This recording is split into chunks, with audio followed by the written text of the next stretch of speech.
Hello and welcome everyone. My name is Alan Barrett. I'm a Senior Library Assistant with Cork County Library and Arts Service. I'm joined today by Jack Fitzgerald of Gender Rebels Cork, who will be talking to us about gender identity and sexuality. Jack, you're very welcome. Thanks for having me. It's an absolute honor to be here, and I'm very excited to do this talk today. Brilliant. So before we start, if you don't mind, could you tell us a small bit about yourself? Cool. Yeah, so as we said before, my name is Jack Fitzgerald, and I founded Gender Rebel Cork back in 2017 when I was studying youth and community development in UCC. I was also transitioning at the time, and I kind of saw that there was a lack of support in Cork City. So, no one seemed to be able to put those supports in, and I was like, well, I kind of have a bit of knowledge around this sort of stuff, so I decided to put those supports in for myself. And since then, we've kind of gone from strength to strength. And I've also started doing a lot of these like presentations and education because there is such a need and a want from our community to learn more about sexuality and gender identity, which is fantastic to see. Okay, brilliant. Okay, so obviously you have your presentation ready to go. So if you want to get that set up, and while you do, I'll just remind people that are watching that they can access information about events like this and all the other services that Cork County Library provides by visiting our website at www.corkcoco.ie/library-services. You can also follow Cork County Library on Twitter and Facebook. So Jack, I think you're ready to go, so you can take it away there. Perfect. You can see the screen okay? Yeah, all good. Awesome. Okay, so anyway, welcome everyone to my talk today about gender identity and sexuality. The main theme of this talk is that it's no big deal. The reason for this theme is that oftentimes when I'm working with people, they're really nervous and afraid of getting things wrong, and they don't want to be embarrassed by getting things wrong. And there's this idea that like if I say the wrong thing, I'm gonna get called out for it, I'm gonna get shamed, and all of that. And that's it's not a great way to be interacting with people if you're kind of interacting with people with this like sense of fear or anxiety behind you. So the idea of today's talk is just to kind of alleviate a lot of that anxiety and to say that like this is no big deal, like you can understand and get this. So anyway, I know I may have said a little bit about myself. So my name is Jack Fitzgerald. How many more times can I say that today? So I use they, them pronouns. I was assigned female at birth, and now I identify as a trans masc. I've been on HRT for a number of years, and I'll like kind of explain a bit more what sign at birth means and all that other sort of information I've just thrown at you there. I founded Gender Rebels, as I said before, in 2017 to give my community basically a space where we can support each other. So what we do is like peer support, and we'll also at the moment, because of the pandemic, we kind of changed and shifted gears a bit. And my members really wanted to start doing gaming. So now we do like online gaming as well. That's become very, very successful. And it's really not kind of nice to see because oftentimes when you do peer support, there's individuals who find it very hard to share in that kind of setting. But then suddenly, if we're playing games or doing something, they find it very easy to share. You think about men's sheds and like how successful they are in getting men to share information. I found gaming kind of works the same, especially for a lot of young people.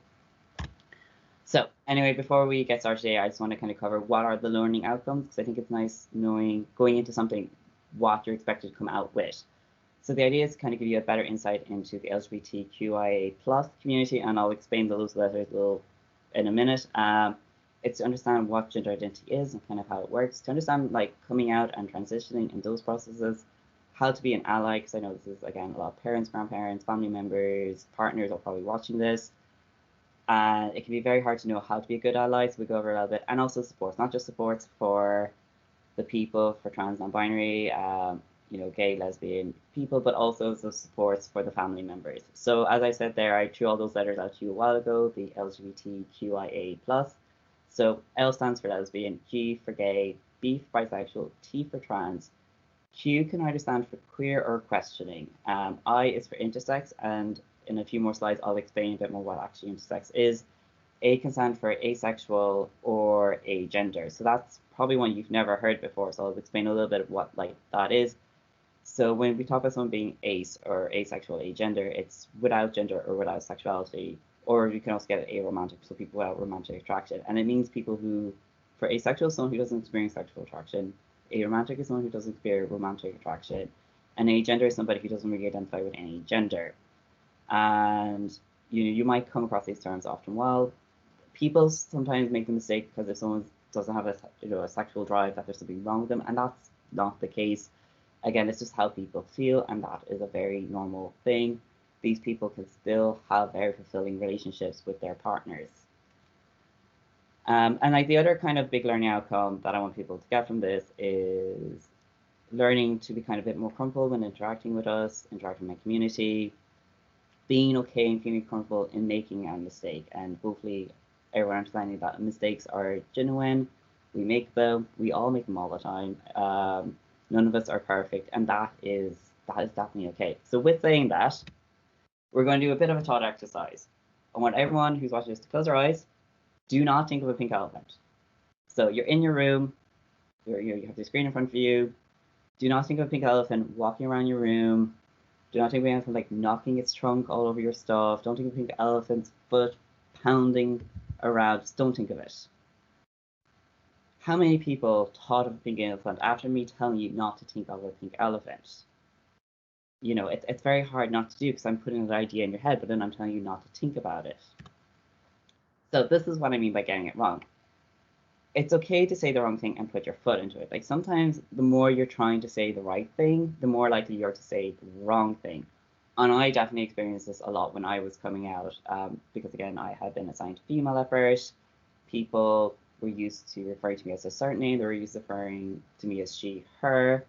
And I could see people really, really, really struggle. I could see the clogs working in somebody's head where they're like, don't use she, her, don't use she, her, don't use she, her. They're opening their mouth and like she would come out. And they're like, you could just see the shame, the absolute shame in their face because of it. But because they were so focused on like trying to get it right, it was actually kind of in sense of a failure to get it wrong. So what happens when you get it wrong, especially if you misnamed or misgendered somebody? It's actually very, very easy. So what used to happen to me as well when I was coming out and people were getting my pronouns wrong, on accident, they would kind of over apologize. And suddenly what was, it would kind of still a conversation. And we would spend the next 5 minutes while they're trying to apologize to me and explain to me why they didn't need to do that. And like, I understood that they didn't mean to. I could see immediately when they said it that they knew they had made a mistake. So if that happens to you, simply all you need to do is just acknowledge it. So for example, if someone refers to me as she, to go, oh, sorry, I meant him. And then the really important thing is to kind of just move on. Again, because if someone's coming out, like they're going to get this a lot where people are misgendering them, and then they're going to get this over apologizing a lot, and it gets kind of tedious after a time. So it's okay to make the mistake, just quickly correct yourself and move on. And the most important part of it is actually you move on. See, the other side of it too is like, I know when I was coming out, like sometimes when people did this to me, I didn't realize when they misgendered me, and then suddenly they were kind of drawing attention to it. And it's like, I didn't even notice, like, you're okay. It's okay to kind of get wrong. This is a process. And again, I'll talk more about what I mean by it's a process.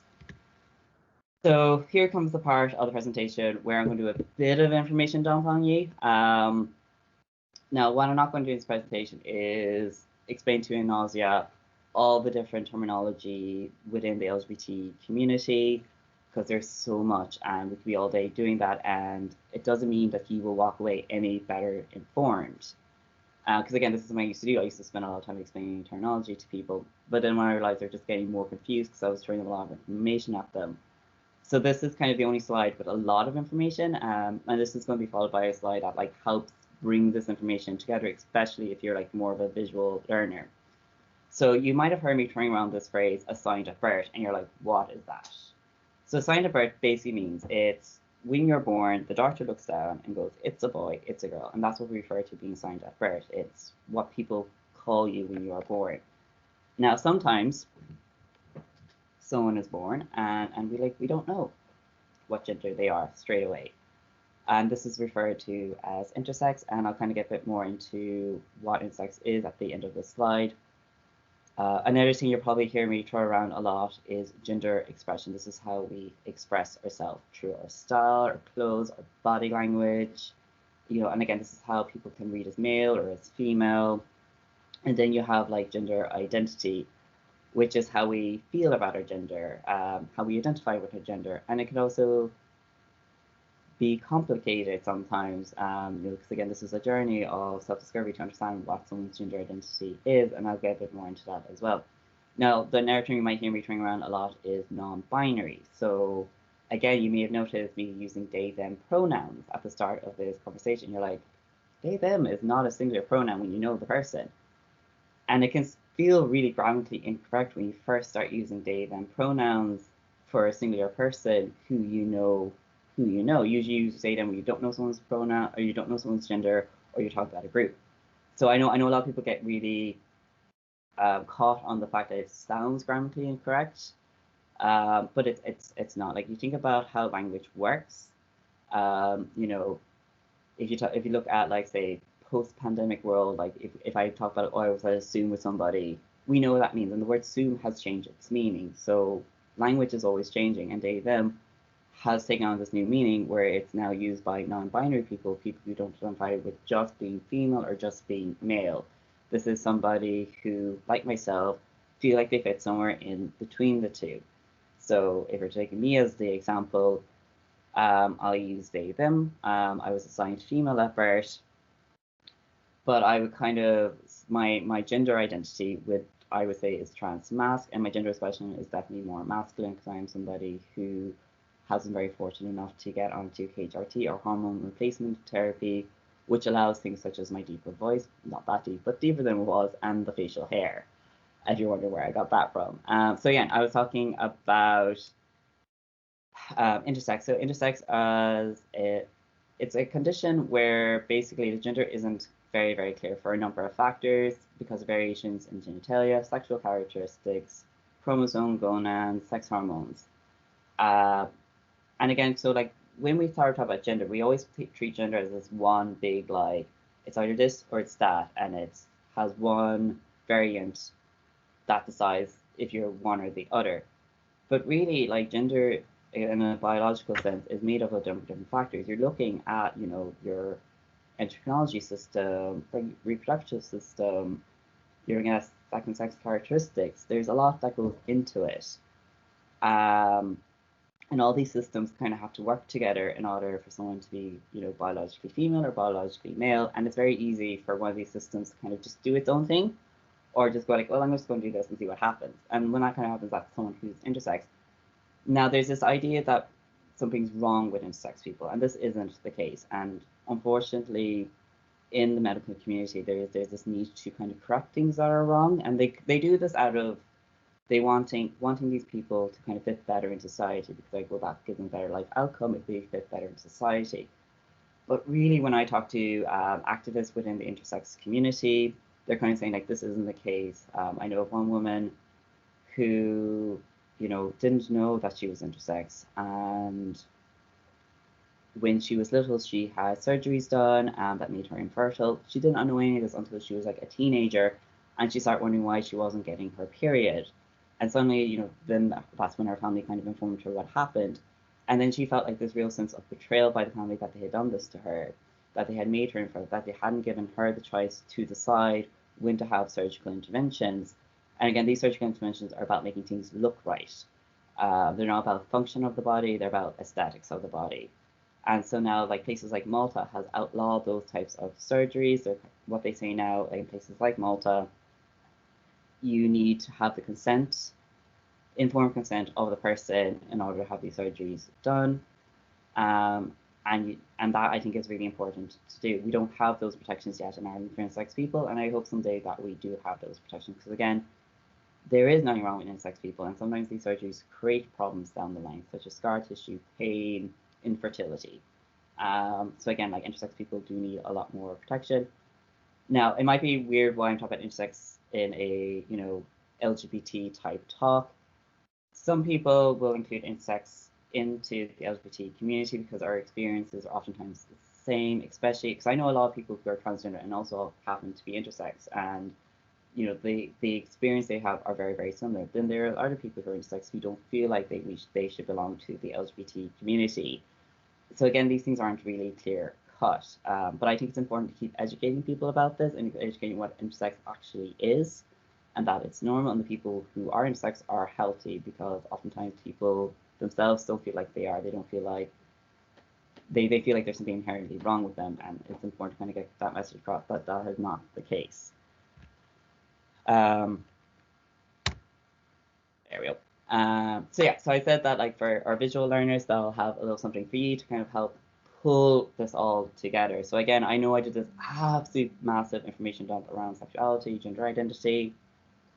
Hopefully this will help you understand it a bit better, understand how it all interconnects. So it's important to note that this is the gingerbread person. If you've ever been to any kind of talk like this, you've probably seen it. It's a very popular tool to use because it's very useful, very, very well done. It was designed by a comedian of all things, and you can find it on his website called, it's pronounced metrosexual, the gingerbread person. And the reason why he came up with this toolkit was people always assumed that he was gay when he was in fact straight. And he, instead of what most people might do or be insulted by it, he kind of just like go ask the question like, okay, why do people think I'm gay when I'm actually straight? And he kind of looked and he realized that it was his expression, that he was quite flamboyant, and people were reading him as gay, where in fact, like, you know, he was straight. So then he kind of sat down and he just put this fantastic thing together, and he's been tweaking it ever since, and he's all clearly worked with other people to try and make this as inclusive as possible. And so it is just an absolute wonderful resource. What he's done is he's kind of broken things down into these 4 different variables: identity, attraction, anatomical sex, and expression. And again, if we use me as the example, because again, I always thought that about my experience and might help you relate to it better if you can like put a person to it. So you have myself. I identify as transmasculine. My expression again is quite masculine, although I do have long hair. My anatomical sex is female, and then my attraction is I'm attracted to both men and women, so that'd be bisexuality. Now, the great thing about this piece of research, it also kind of shows that things are in a sliding scale. So if you look there, like gender identity, they have womanness, manness, how masculine or feminine someone might feel, their expression as well, how masculine or feminine someone's expression might be. Because again, if you think about like, you know, picture 5 different women in your head, they probably all express how they dress very, very differently. You might get someone who's a bit more butch, a bit more girly girl, but like again, they're all still kind of reading as female. And then of course with anatomical sex, you know, we also again like have that on a scale of like male to femaleness. And again, this is to kind of include people who are intersex, because again, intersex is a very wide umbrella term. There's so many different conditions within intersex that again I could be going on forever about all those different variations in them. And then of course you also have the assigned at birth, which is male, female, or intersex. Also, another thing I love about this display is how, again, you see here they're talking about how identity does not equate expression, does not equate gender, sex, gender does not equate sexual orientation.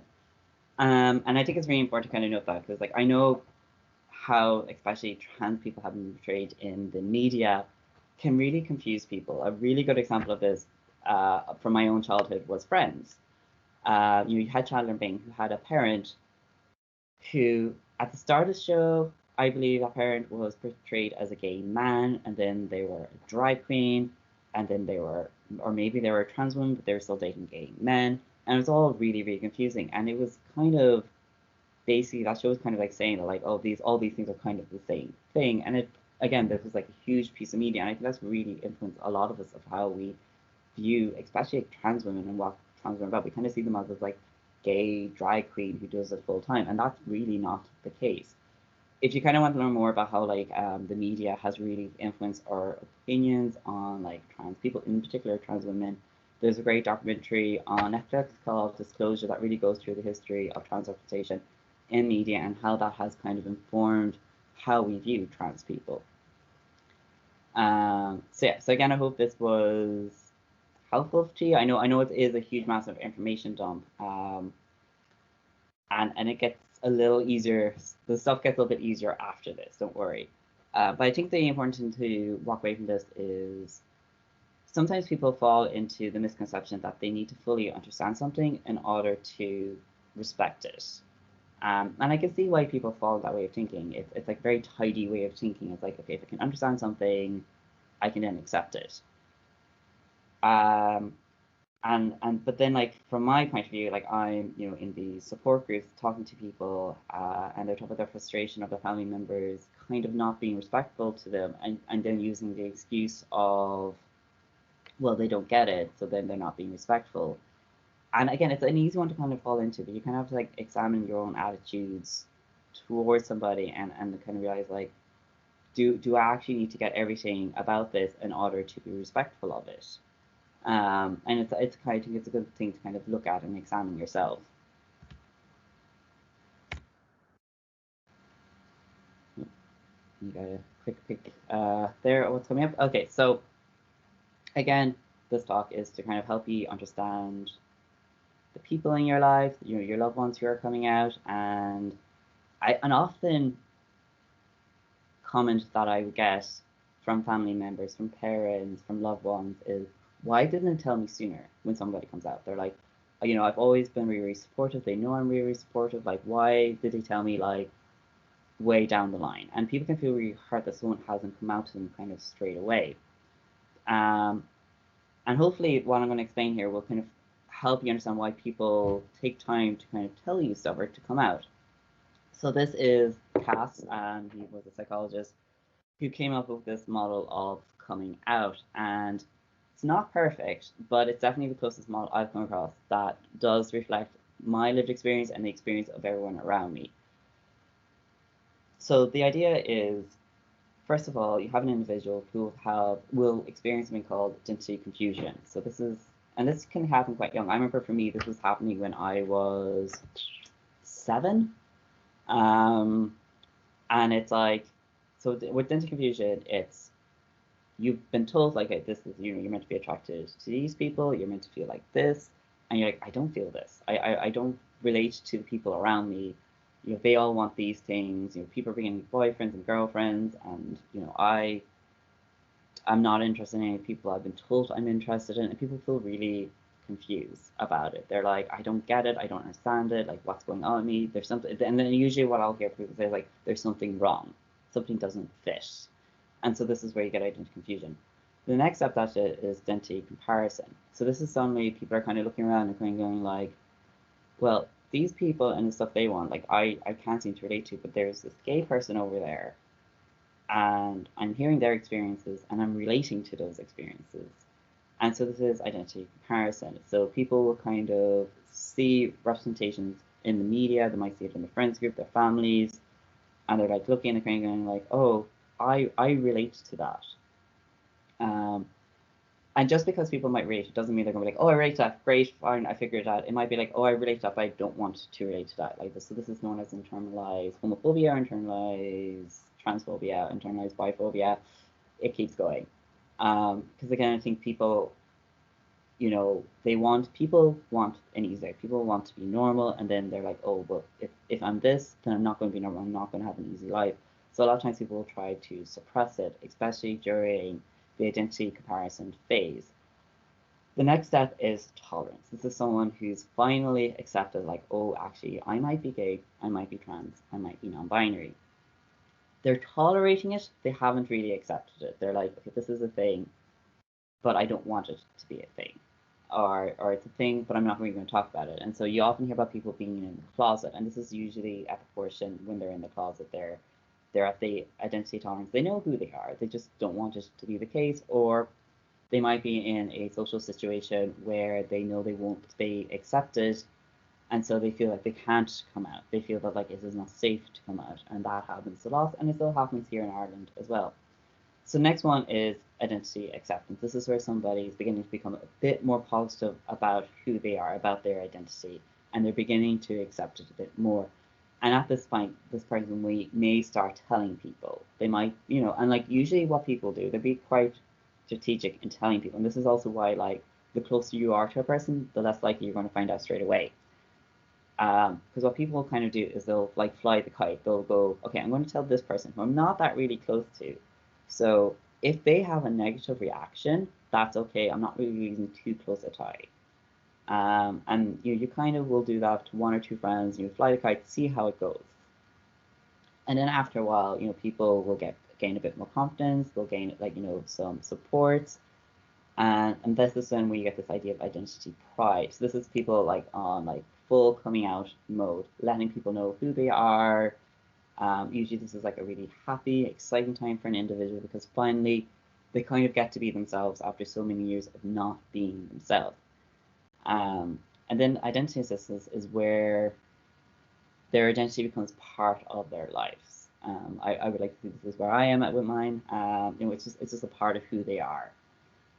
Now, some criticisms about this model, and a big one that I'm seeing that is quickly becoming really out of date, especially for when we are talking about our younger people.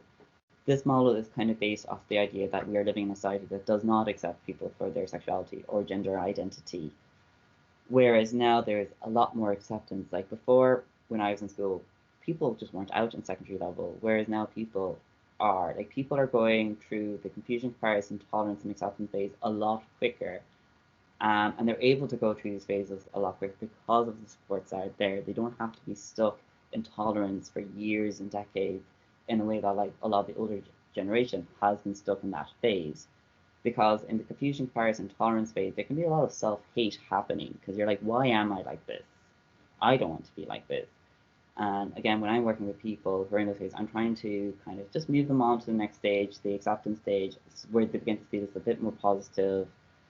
And the other side too, like people, this is not just a one-way street when it comes to coming out. Like people can regress as well. Maybe they have a bad experience coming out and they go from acceptance back down to comparison or tolerance because they're like, oh, maybe I'm not sure who I am. Or again, what we're seeing, especially with all the older community now that they are aging into nursing homes, is they're now going back into the closet because suddenly they're losing their network of friends, that found family that they had gained of acceptance, and they're now moving into a more what we would call heteronormative space. So hetero as in heterosexual, norm as in normal. So like this idea where being straight is the norm, and they go back into these spaces and they kind of go back into the closet. And it's something we definitely need to make. I know what the focus today is around young people, but these young people eventually are going to become older people, and we have to start looking at how do we put supports in to support those people, because this is a huge conversation that's currently happening within our community.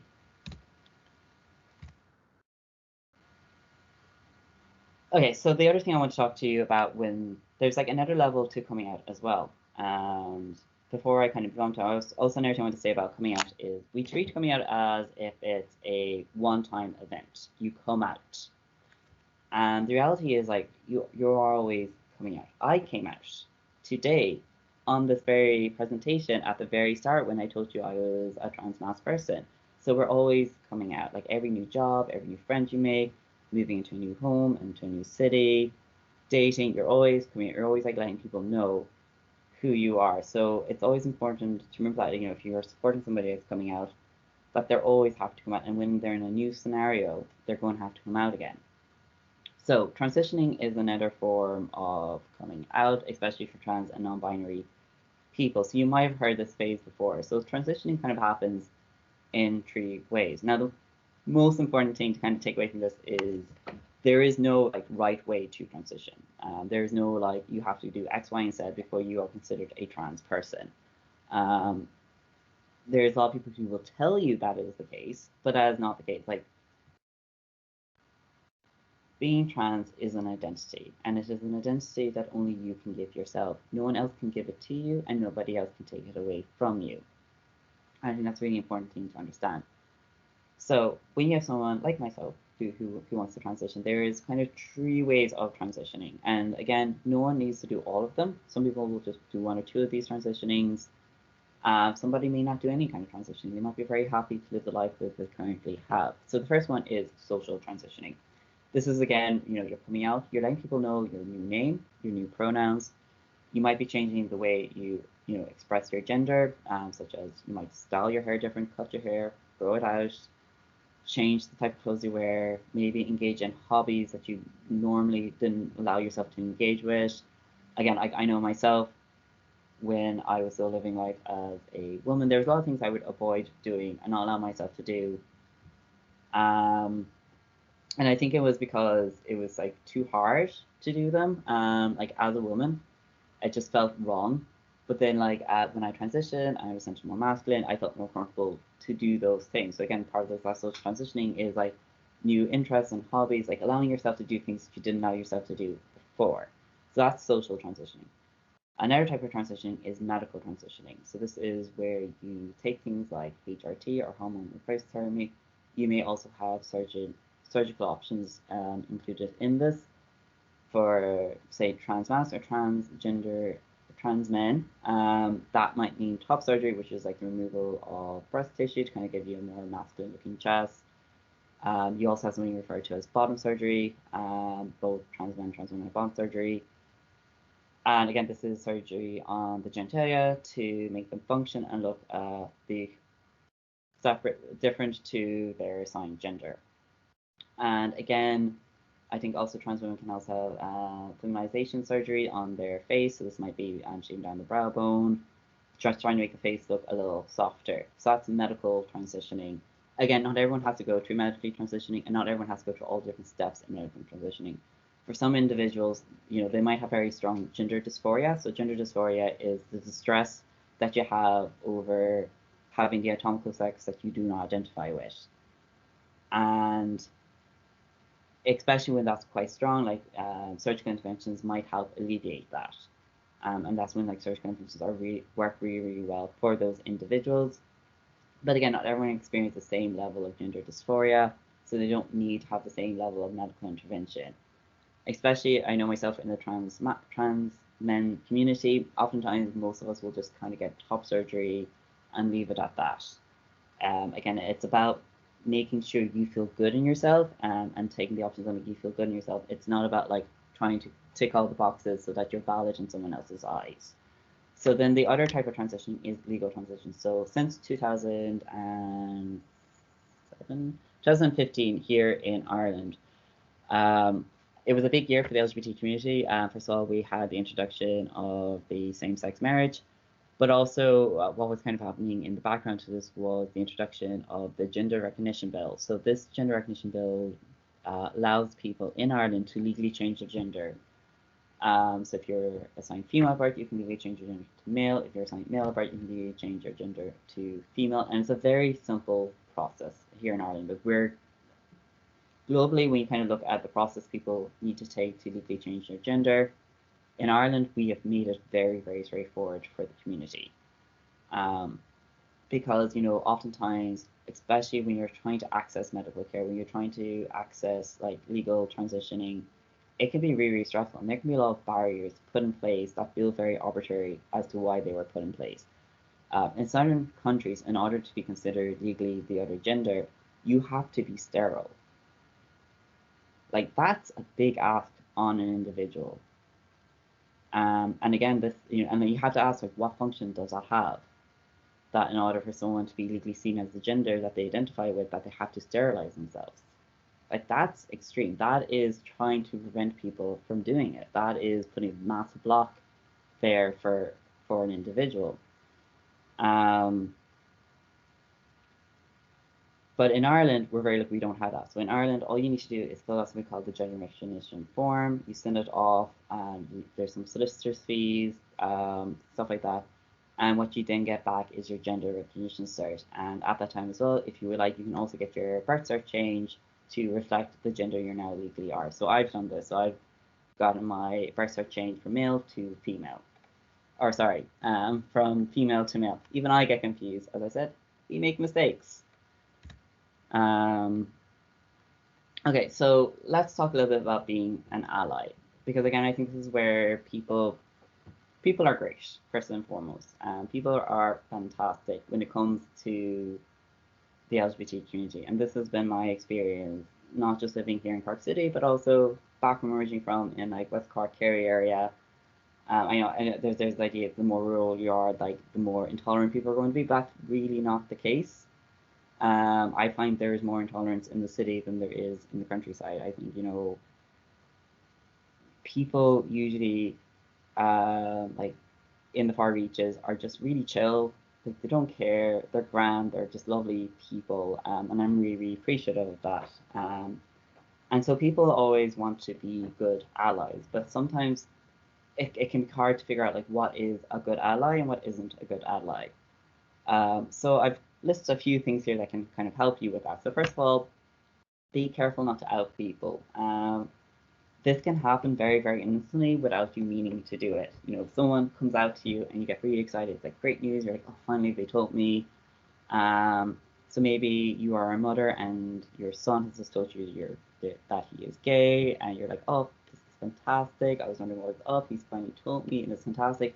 So then you might tell your sister, like his aunt. But the thing is, like, you have to make sure that you had the permission before doing that, because he may not be ready to have the extended family know that he is gay. So it's really, really important that if you're telling people that they're out, that you know, if you're going to be telling other people, that you have the individual's consent to do that. And again, like, some people will prefer a parent to tell the extended family what's going on as opposed to being themselves doing it. But make sure that you have permission from your own person before you do that.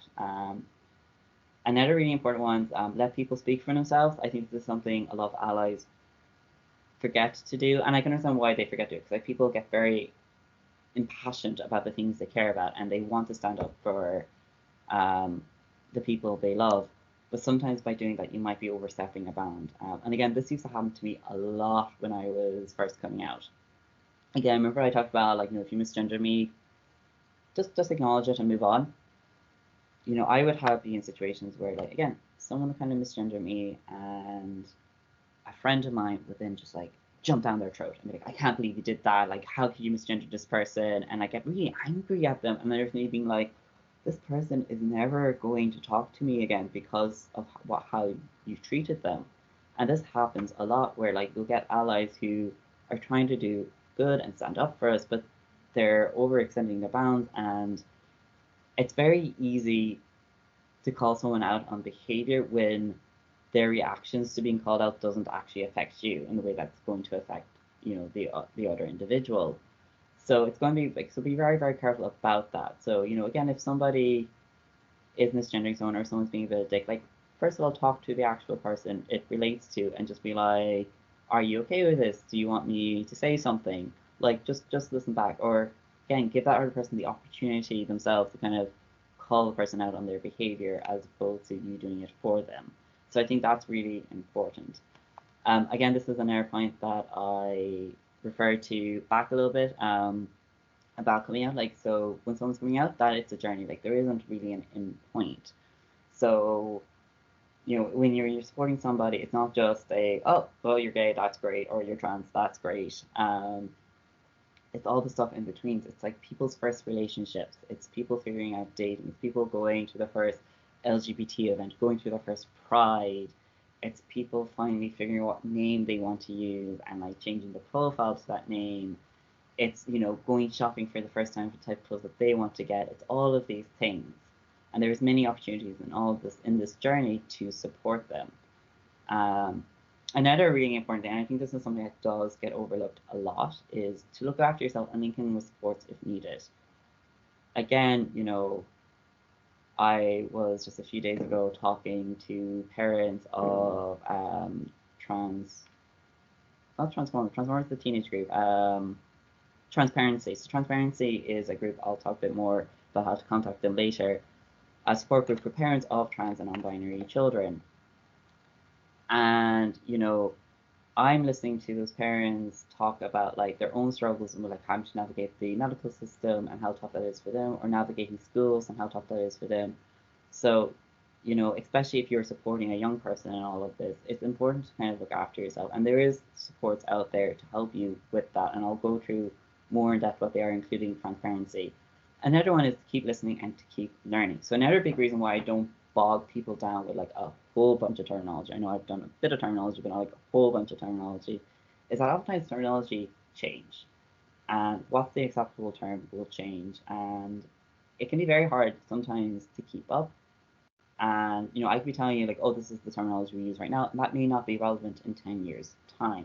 So it's always important to keep listening and to keep learning. There's always going to be opportunities to do this. I think there's a lot of really good resources out there. I know Belong to do a lot of really good resources. There is so much out there to learn, and it's just by keeping your ears open, you're going to find what those things are. Another point here that I forgot to write in, but I think it's also really important to understand, is it's really important that we try and not make young people into educators on these topics. I think young people are extraordinarily talented at being educators. They are really, really good at explaining stuff.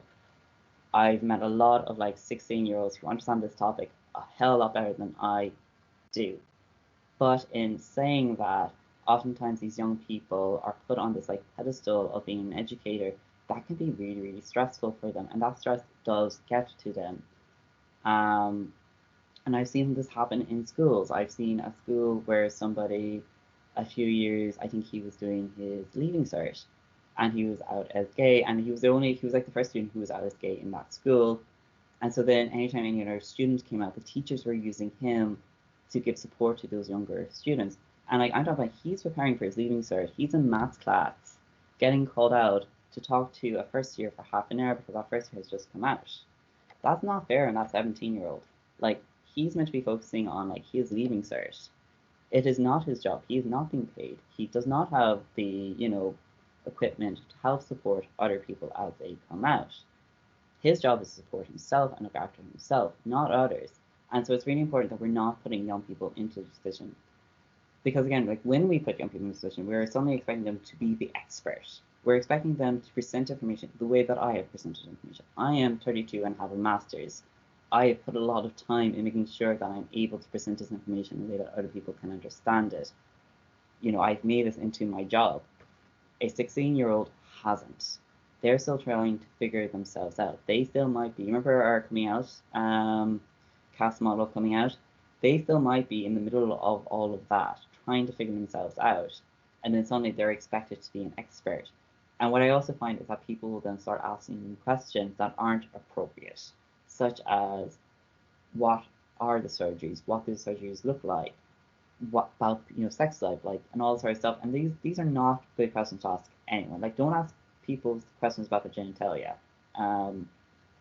The fact I need to even say it is true. Like, I remember once being interviewed on radio where the presenter, and this was after me telling them that I was not going to talk about my transitioning. The presenter then asked me if I binded my breasts. And there's me, like, I was like, I think I was 32 at the time, being like, why did you ask me that question? Why did you think that was an okay question to ask? So just have an awareness. Like, if something's, it seems like it's private, probably best not to ask about it. And again, like, don't put young people on this pedestal where they're to be the educator. You have people like me in Gingerbread with Cork. You have the Sexual Health Project with Conrad, who works there, who can do wonderful work. You have the Cork Gay Project. You have Link. You have so many different resources available that you can ask all of us these questions and not ask the young people. So again, I just ran through there some of the supports that we have. So in Cork City and in wider Ireland, here's just a short list of what is out there. So we have the Cork Gay Project. I think they've rebranded it as the Gay Project because they're trying to now extend it into the Kerry area. So they support gay, bi, and trans men. You then have Link, which supports lesbian and bi women. You have ourselves, Gingerbread Cork. You have Up Cork, LGBT Youth Support Group. So this is a group, I think it's run by Youth Work Ireland, and it's an LGBT support group. I think the age range there is pretty generous, from 12 to beyond 20. I think they have 2 separate age groups at the moment. Then you have Shout Out and Belong To, which are 2 youth services that do a lot of really, really good work. I think also in Cork City, you have Jigsaw, which is like a counselling service for young people, who are also really, really good with all these types of services. And then on a more national level, you have TINI, which is the Trans Equality Network Ireland. So they do a lot of really, really good work. They do a lot of really good policy work, a lot of good research. And one of the other things that they've done is they've helped set up a parenting group that I was talking to you before about, called Transparency. So I have turned up here the different types of family supports that are currently available in Ireland. Again, this is not an exhaustive list. This is just the type of family supports that tend to be the ones that come up most often. So of course, first of all, we have the Transparency Group.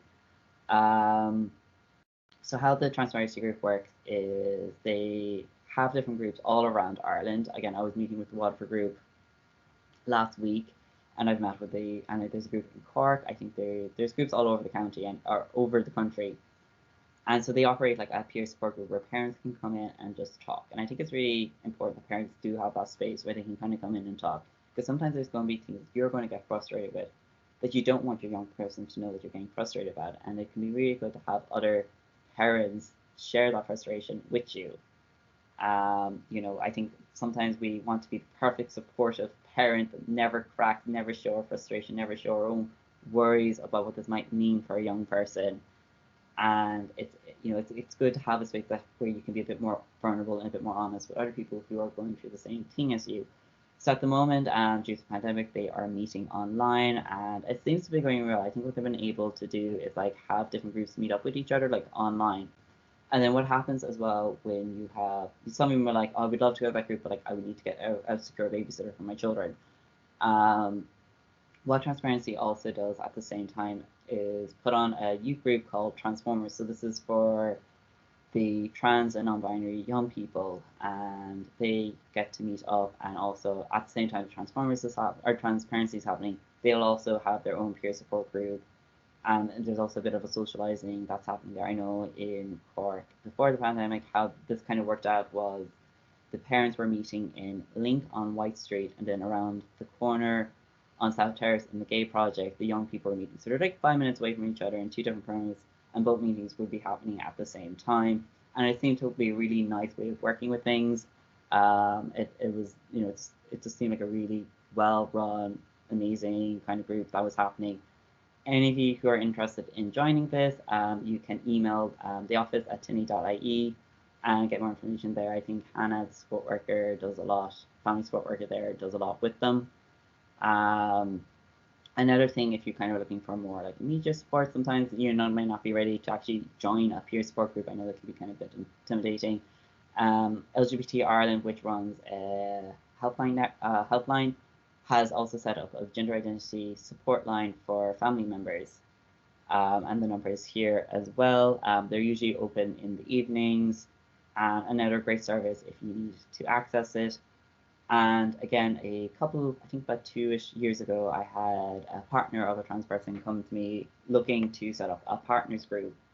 And I was like, that's great. If you want to do it, I will help support you. And I think she had another person who's also a partner help set up the group. So then they set up Gender Rebels Partners, and this has kind of taken on its own thing. Before it was just kind of Cork based, but I think they're now getting people all over Ireland, which is fantastic to see. It's kind of really become its own thing. If that's something, if you have a partner who's transitioning or coming out or identify as trans or non-binary, this is also a great group to link in with. You can email them at genderrebelspartners@gmail.com. So yeah. We're near to the end. So I believe that there's a few questions coming up for me. Also on page there, you can see my contact information. If you would like to contact me, you can email info@genderrebels.com. We also have a website, genderrebels.com, and we are also on Facebook as well, also underneath Gender Rebels Cork on Facebook. So I will now end my presentation, and we will get to the questions. Yep, that was brilliant. Thanks so much, Jack. That was fantastic. No worries. Lot to take in. So yeah, like just a few questions from myself, really, I suppose, kind of based on the stuff that you were talking about. Mm-hmm. And you had mentioned transparency and parents of trans children and youth. Could you talk a small bit, I suppose, about what supports there are for parents of trans youth, and also what parents of trans youth can be doing to support their children? Again, so like the supports out there are the group like Transparency. There is also the helpline.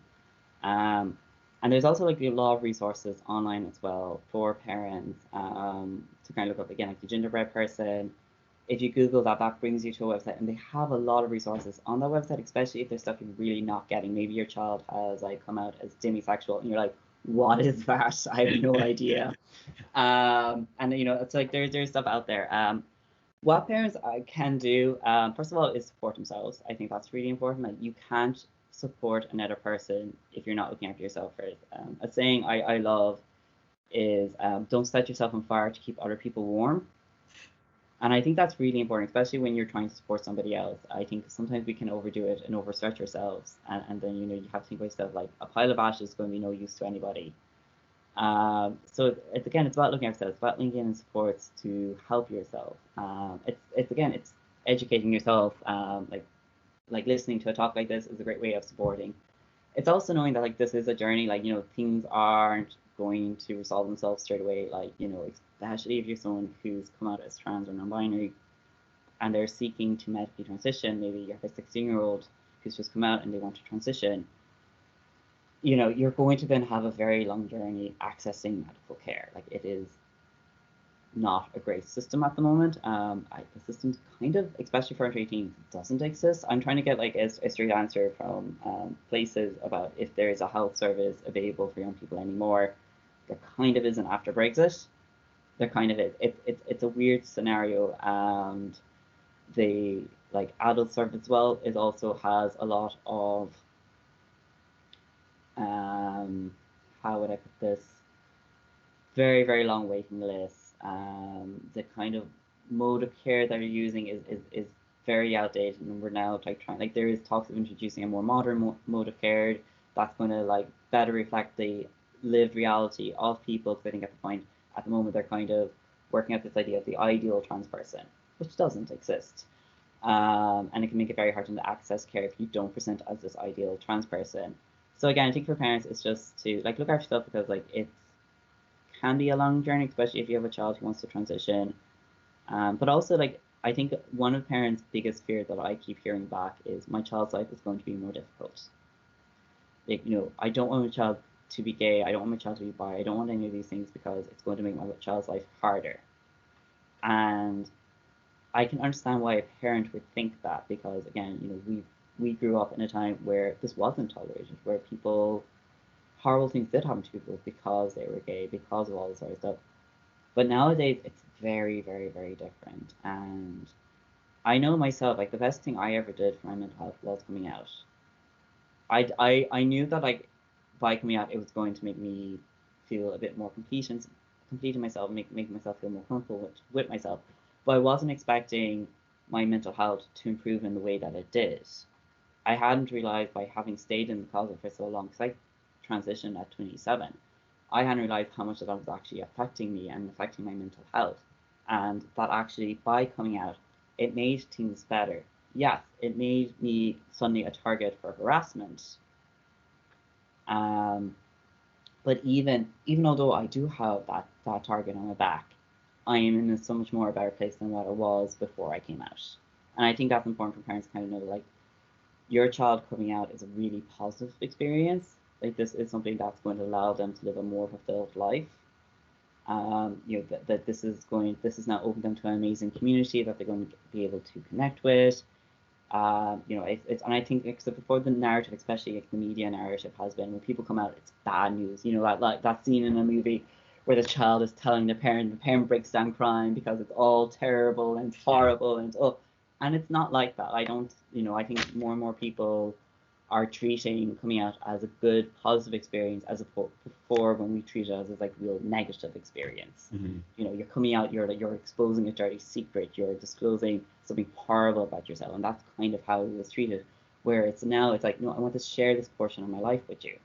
I want to let you in and see this amazing world that I have created and built for myself. And I think that's important, something important for parents to understand as well. So I think that's the best way for parents to like support people, is to support themselves. And to understand that this is a positive. Ultimately, this is a positive thing that's happening. And I suppose it comes back to something you said earlier too, just in a more general sense about understanding the topic and stuff. And you had said that you don't have to fully understand something before you can respect it. And I suppose a lot of stuff just comes when you understand things more fully and understand where someone is coming from, that you can respect and encourage and see what's happening to someone there as well. Oh yeah, definitely. Because I think people, like, understanding this stuff is hard. But it's not as hard as people make it out to be. And I think people do get very overwhelmed, when they first go into this, and like there's so much to know, and it's then very, very easy to kind of shut down and go like, oh, it's too much for me. Yeah. And I say this like this, and I can just picture of my own mother, who was very, very, very supportive, I must say. I don't have it here, but she has crocheted me a trans flag, which is just amazing. Like she's so supportive. But even then, like I've definitely heard like out of her mouth, being like, I just don't understand it. And I think that's very common, but it's very tempting to kind of then like shut it down because you don't understand it, because people don't want to feel uncomfortable. And I think a lot of times people feel uncomfortable, they feel awkward, and people don't want to be embarrassed. They don't want to get called out. They don't want to show that they don't know something. Yeah. So sometimes it's easier to sort of shut down a conversation as opposed to just admit, like, actually, I don't know. Would you mind like explaining what you mean by this? Or them going up and doing their own research about it, or just to even say like, I don't understand it, but I accept you and I love you. That's the more important thing. I think like when kids and when children are coming out to their parents or to their extended family, they're doing it in the hopes that you still love them afterwards. And I think it's really important to communicate that you do still love them afterwards, even if you don't get it. Yeah. Okay. Just around, I suppose, being an ally and the issue of, or not issue, but the topic of gender pronouns and stuff. Do you think it's important that allies would kind of state their pronouns as well? Do you think that normalizes the use of pronouns kind of in general? Yes, it does. I'm always very, very appreciative when there is a policy someplace where people are just using their pronouns. They're like, when they're signing emails and they've just included their pronouns. And the reason why I find this great is that when I do it, because I do it all the time, I don't look like the odd one out.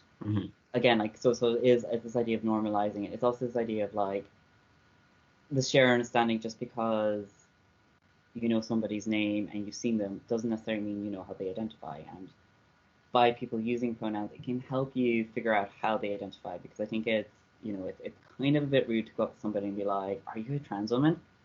Are you a trans man?" Whereas like if somebody's like just introducing themselves and they're just using your pronouns, and if you weren't sure like what they were and they're saying like, "Oh, she, her," it's like, okay, yeah, they're a trans woman, they use she, her, like so it can help as well with that. And I think it's important to normalize these things. I'm always very appreciative when I see it.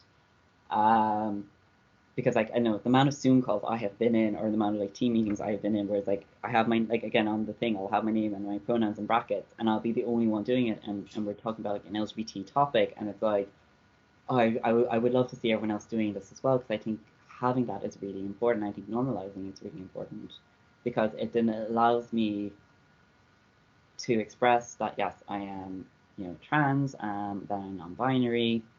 And not to use like she, her, or he, him with me. Like I think it's really nice to have a way of doing that without having to like stop everything. Like, oh, by the way, lads, I use they them pronouns. Please use my they pronouns. But like, I don't want like most of us don't want to draw attention to ourselves. So anything that we can do passively, such as just like pronoun badges or the names on screen, is really, really helpful. Yeah. And I suppose that ties into my next question, actually, is what can organizations like the library do to support transgender people? Obviously, having a policy like that might be one thing, but is there anything else you can think of? Oh yeah, there's loads of different things. So first of all, it's like how easy is it for a trans or non-binary person to navigate your space? Or how like, and I think you can expand that, like how easy is it for anyone to navigate your space? Because again, like we always we look at that phrase I used earlier of like, heteronormative or cis-heteronormative. So cis in that is for cisgender, it means the gender you identify with at birth. So a lot of people would be cisgender, where I would be transgender. So again, it's this idea that the world operates on the idea that identifying the gender you're assigned at birth, being straight is the norm. And so like when we're engaging, we're treating this as like the default. And so spaces are also created with this default in mind. So then, like, if you try to navigate the space as a non-binary person, so if I go into a building as a non-binary person and I need to use the toilet, what toilet do I use? Definitely not the women's. But then when I was very, very early in my transitioning, where I wasn't really masculine at all, but I was presenting masculine, but like again, people look at me, they saw a female, but I didn't identify as female. Again, what toilets do I use? And so I was very fortunate that when I was transitioning, I was in UCC and they had introduced non-binary toilets. So suddenly I had a place where I could go and I didn't have to worry about that ethical dilemma every single time I needed to pee. Because before that, like what I was doing, like I wouldn't meet people out for coffee because it's like, well, they don't have a toilet I can use. So it's small things. I suppose having accessible facilities such as a all gender toilet. People kind of get a little lazy with this by using the disabled toilet as an all gender toilet, and I don't think that's fair on the people who also need to use that toilet for other reasons. I think if you're in a position where you convert like another toilet into an all gender toilet, that's probably more preferable. Or if you are got funding and to do a new building, to look at including a all gender toilet that is separate from the disabled toilet, because again I think that also puts the disabled people at odds with us. I've definitely had conversations with people like, why do you get to use my toilet? Like that's the only toilet I get to use, and I'm like, I totally understand your point of view, I really do.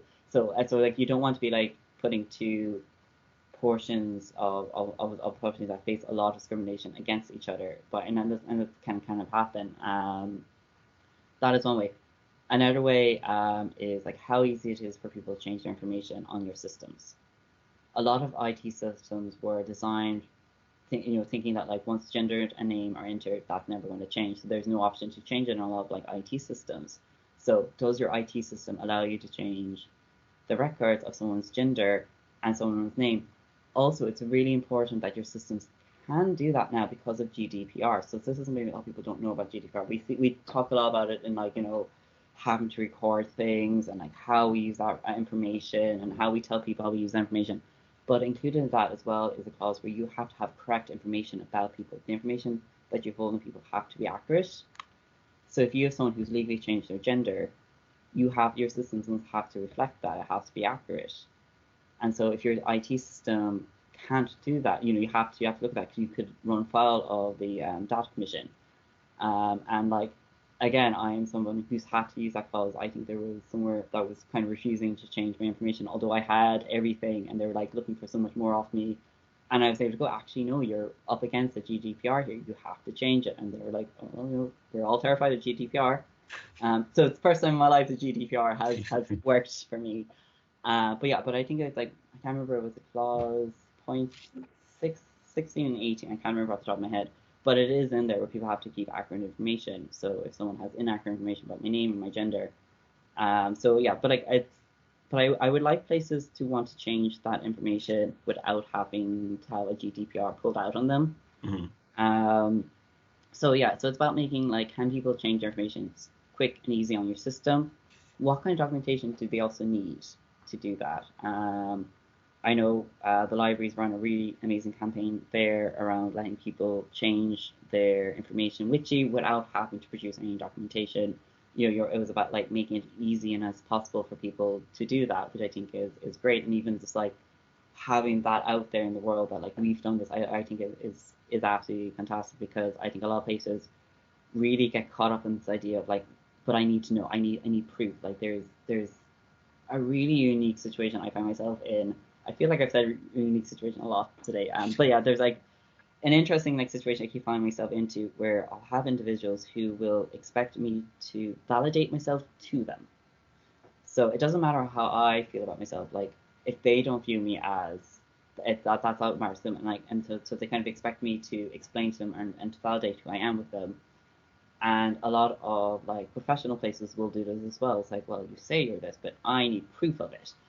And then it's like, but do you do like, why, like, do you actually need me to produce all this documentation for you? Like, is there like a legal requirement to produce all this documentation for you, or are you deciding because you don't really quite get this that you need some sort of like legal documentation to make you feel better, and because like we understand legal documents, we can understand if someone gives me a dean poll that they've changed the name, you can understand that. But then it's kind of like, but do you actually know? So I think like organizations can kind of look at themselves and kind of like, if we're going to facilitate trans people changing information with us, how easy are we going to make it for them? Because remember I talked about before, with like the forced sterilization in other countries in order to get your gender registered, that is a barrier people have decided to put up for individuals to transition. And you kind of ask yourself as an organization, are we an organization that's going to tolerate this but have a lot of barriers up to make it kind of really difficult? Or are we going to try and streamline this as possible because we understand this is a community that's kind of getting it from all angles? Like, I'm expected to validate myself to my medical, to, my healthcare team around transitioning, even after 5 years of being on HRT. Like, they still look for me to validate myself with them in order to get more stuff done. And it's like, are we going to take that approach where we are going to be very, very controlling about this, or are we going to try and make this as open and free-flowing as possible? Because at the end of the day, how people identify is already valid. We don't need stuff to back that up. Yeah. And I suppose it comes down to just trusting that people are coming from a place of good faith and they're not trying to trick anyone or anything. It's you know what I mean? Yeah, because I think there is that narrative that, like, trans people, that we're lying, that we're tricksters, that we're like, that, like, if we don't even disclose that we are trans, that somehow we are lying by that. And people aren't. Like, people don't always have to come out. Like, people can choose not to disclose these things, and that's within their rights to do. You don't owe anyone an explanation of your gender identity or your sexuality, but, like, people will still look for it. So I think that's important to note. Okay. No, that's fantastic. I think that's all the questions I had anyway. So unless you have anything else. No, first of all, thanks for, like, having me here today. It's fantastic to do this presentation, to get this information out there, and hopefully people will get some good out of this. Maybe this might help somebody who is really struggling. They had a family member who came out and they don't know where to go next. Hopefully this is a starting off point. Yeah. Again, sorry, and your contact details were up there, so I presume you're happy for anyone to contact you that has questions or follow-ups. Perfect. Okay, that's brilliant. So we'll leave it there. So pity we didn't get to see the crocheted flag, but maybe next time. Maybe next time, yes. Okay. Thanks very much, Jack. Thank you too.